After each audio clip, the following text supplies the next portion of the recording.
Kitab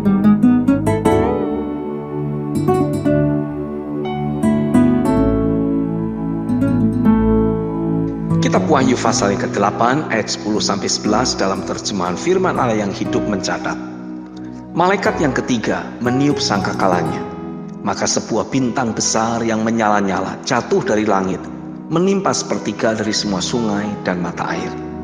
Bintang itu disebut kepahitan, karena meracuni sepertiga dari seluruh air di bumi, sehingga banyak orang mati. Saat ini kita sedang melihat kondisi dunia yang sedang terus bergejolak. Sesama manusia bisa saling membunuh dan melukai, di mana nyawa tidak ada lagi harganya. Hati orang telah dibuat menjadi pahit sedemikian rupa. Sesungguhnya hal tersebut terjadi bukan karena situasi dan keadaan ataupun peristiwa yang memicunya, melainkan ada sesuatu yang terjadi di alam roh, yaitu pekerjaan iblis yang sedang menyebarkan roh kepahitan, sehingga dari dalam hati orang terpancar kematian. Semua itu bertujuan untuk menciptakan kekacauan, baik di dalam individu, perseorangan, rumah tangga, masyarakat, maupun bangsa dan negara. Itulah sifat iblis. Repotnya ada banyak orang percaya justru menerima roh-roh dunia yang sedang dilepaskan oleh musuh tersebut. Entah bagaimana aliran kepahitan juga mulai dipancarkan oleh orang percaya dengan cara menceritakan keburukan orang lain kepada orang percaya lainnya.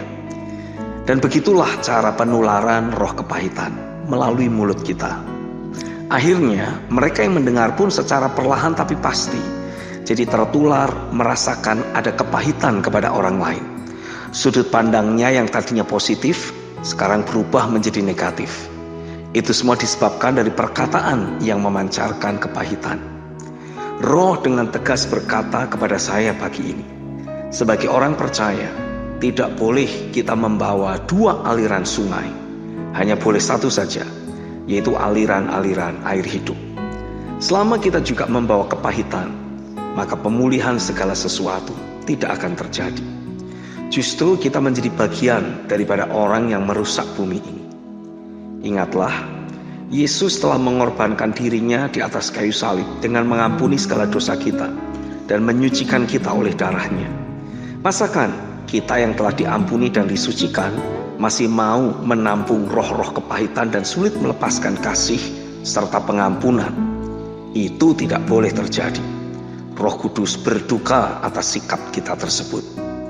Kitab Efesus 4 ayat 30-32 mencatat, dan janganlah kamu mendukakan Roh Kudus Allah yang telah memeteraikan kamu menjelang hari penyelamatan. Segala kepahitan, kegeraman, kemarahan, pertikaian dan fitnah hendaklah dibuang dari antara kamu. Demikian pula segala kejahatan. Tetapi hendaklah kamu ramah seorang terhadap yang lain, penuh kasih mesra dan saling mengampuni, sebagaimana Allah di dalam Kristus telah mengampuni kamu. Saya menyadari tidak mudah untuk mengalirkan kasih dan pengampunan di tengah kondisi orang yang menyebalkan dan penuh dengan kejahatan. Tapi memang itulah yang Tuhan kehendaki. Masakan kita mau melawan kehendak Tuhan? Tidak boleh. Itu bukan sifat kita. Sebab kepada kita telah diberikan kasih, belas kasihan, dan anugerah oleh Tuhan. Jadi sebenarnya kita pun harus menjadi alat untuk memancarkan kasih dan pengampunan.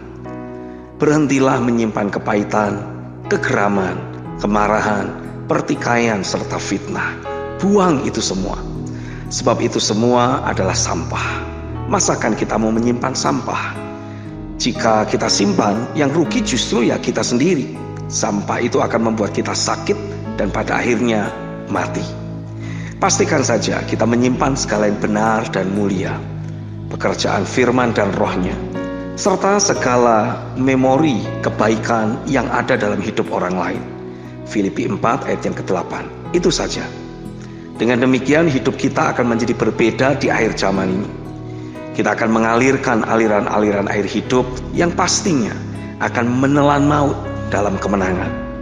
Orang banyak pasti akan mencari kehidupan, sehingga mereka akan datang kepada kita dan mengalami perjumpaan dengan Bapa.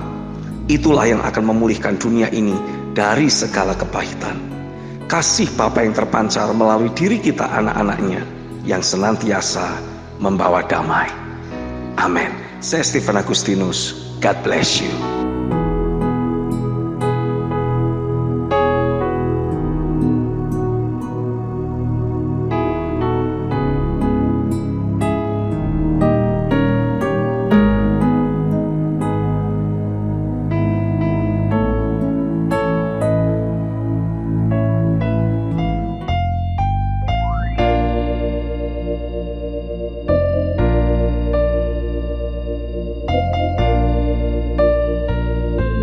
Kitab Filipi 4 ayat yang ke-8 dalam terjemahan firman Allah yang hidup menulis, saudara sekalian yang saya kasihi, pada akhir surat ini saya ingin mengatakan satu hal lagi.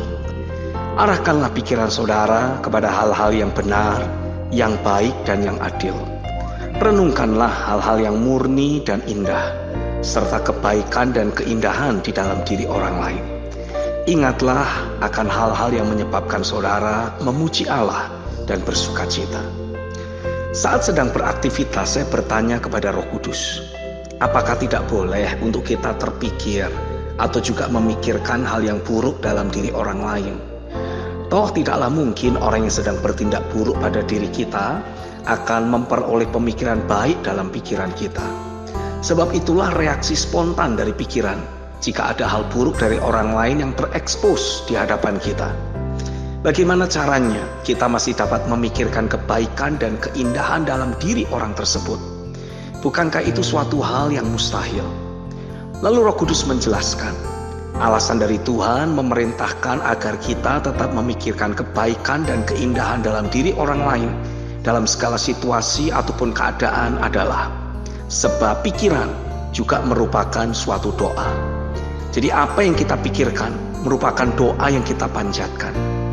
Jadi sekalipun ada orang yang berperilaku buruk, kita harus tetap berharap dirinya berubah jadi baik dan bahkan menjadi ilahi. Caranya dengan terus berpikir atau memikirkan segala yang baik dan yang indah tentang keberadaan diri orang tersebut. Tapi mungkin kita berkata, tidak ada hal yang baik dan indah dalam diri orang itu. Jikalau memang separah itu kondisi orang tersebut menurut kita, haruslah kita sadar bahwa Tuhan tetap punya hal baik dan rencana indah dalam diri orang tersebut. Tuhan punya rencana dan rancangan yang baik. Ia tidak pernah memiliki rencana yang buruk, bahkan pada orang jahat sekalipun. Ia tetap Bapa yang berbuat baik kepada semua orang. Atas dasar itulah kita berkewajiban atau harus tetap memikirkan kebaikan dan keindahan dalam diri orang lain, sebab kita adalah anak-anaknya. Latih pikiran kita untuk mengharapkan perubahan pada diri orang lain. Latih juga pikiran kita untuk mengasihi orang lain sebagaimana Bapa mengasihi kita. Masakan kita yang telah memperoleh kasih daripadanya justru menahan kasih itu untuk mengalir melalui diri kita? Tuhan tidak menghendaki kita menjadi penghalang kasih-Nya. Ia menghendaki kita menjadi sarana untuk mereka mengalami jamahan kasih-Nya.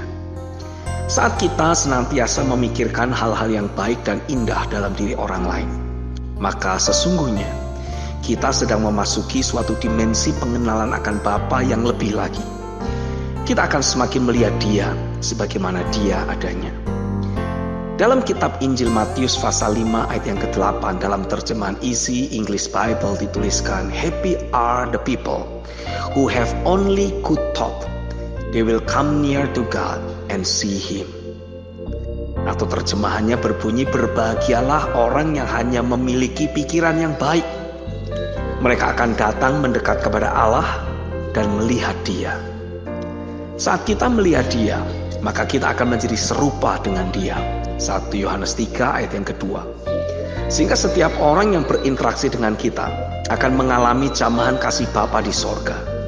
Oleh karena itu, kitab Filipi 4 ayat yang ke-8 harus kita praktekkan. Roh Kudus akan menolong kita untuk menjadi pelaku firman. Pastinya kita juga sudah lelah memikirkan hal buruk dalam diri orang lain. Orang itu pun tidak akan berubah karena kita berpikir buruk. Malahan keadaan kita sendiri yang berpikir buruk tentang orang lain yang justru menjadi semakin buruk karena kita diliputi oleh emosi negatif. Jadi jangan mau untuk hidup kita yang dihancurkan oleh berbagai pemikiran buruk tersebut. Sekarang waktunya untuk kita bangkit dan mendisiplin diri kita untuk berdoa atau berpikir, memikirkan segala yang baik dan indah dalam diri orang lain, agar hidup kita pun jadi sehat dan semakin dekat serta dicengkeram oleh realita hadiratnya saja. Hari-hari hidup kita layak untuk menikmati realita kerajaan sorga di atas bumi ini, penuh dengan sukacita dan damai sejahtera. Amin. Saya Stephen Agustinus. God bless you.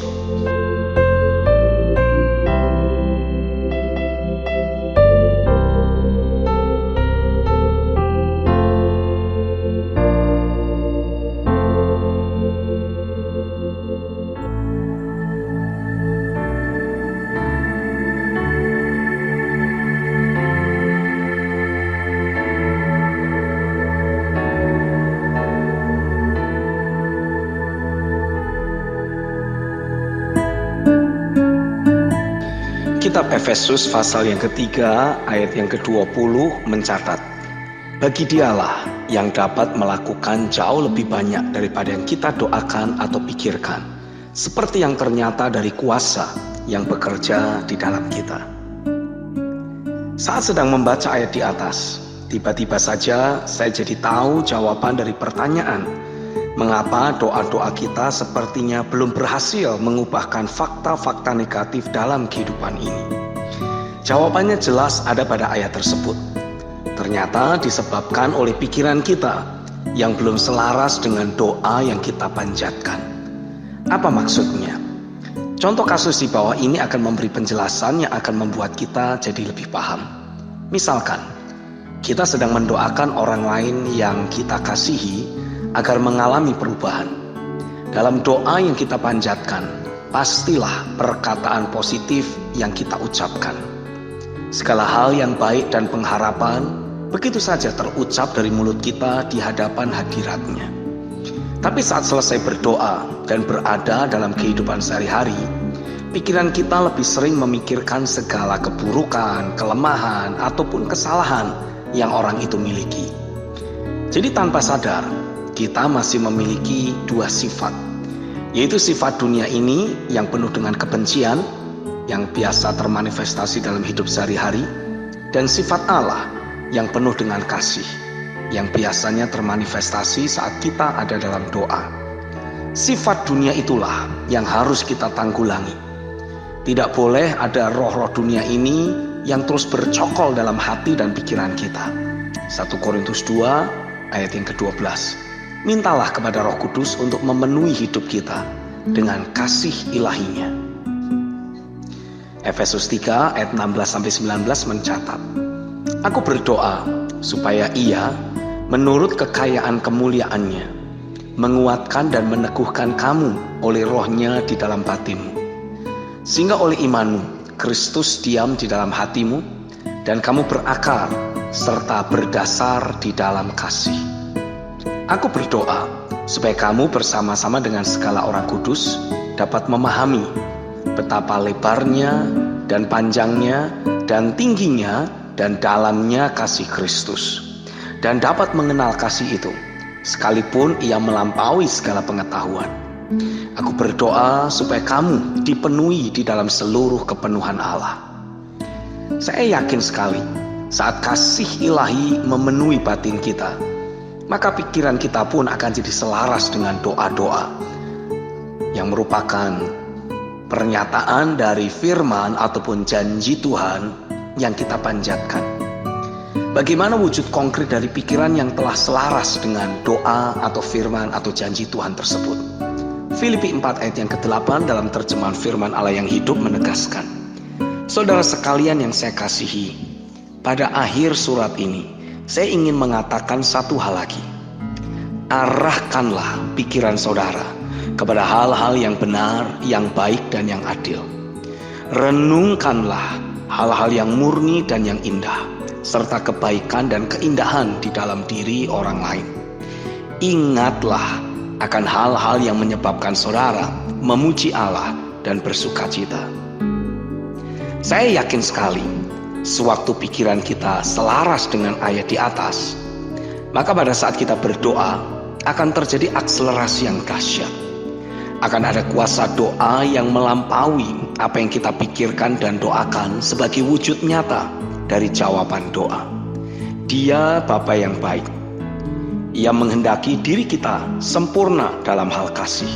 Dalam arti kita betul-betul bebas dari berbagai konflik batin. Sehingga sewaktu kita berdoa, maka jawabannya pastilah ya. Kita akan menjadi saksi bahwa Dia masih Tuhan yang selalu menjawab doa. Amin. Saya Stephen Agustinus. God bless you. Mari dapatkan renungan harian Pastor Stephen Agustinus yang akan membangkitkan dan menyegarkan roh Anda dengan cara mengetik nama, kota, dan nomor WhatsApp Anda.